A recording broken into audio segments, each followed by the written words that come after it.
So, what's a cash cow? Well, it's a company that's hit the sweet spot of the business cycle. Let's break it down. Early companies, they're like cash pigs. These little piggies gobble up cash like it's their last meal. And let me tell you, what comes out ain't milk. Young businesses need cash to grow, building everything from server farms to oil rigs, and from chemical plants to massive robotic thingamabobs.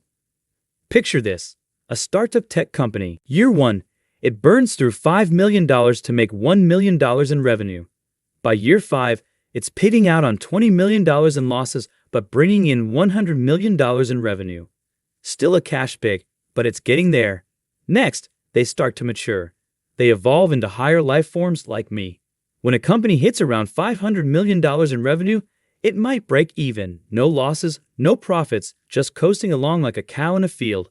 But the ultimate evolution, the cash cow, now we're talking. Imagine a company like Apple. It's pulling in billions in revenue and churning out mountains of cash.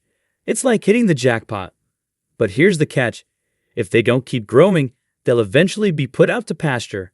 So if they don't invest that cash wisely, maybe in the next big tech startup or some groundbreaking innovation, they might end up on the chopping block. And trust me, you don't want to be dinner. Here's the cycle. Start as a cash pig, grow into a stable business, and if you play your cards right, evolve into a cash cow. But remember, to stay in the game, you've got to keep investing, innovating, and growing, because even cash cows need to watch out for the butcher.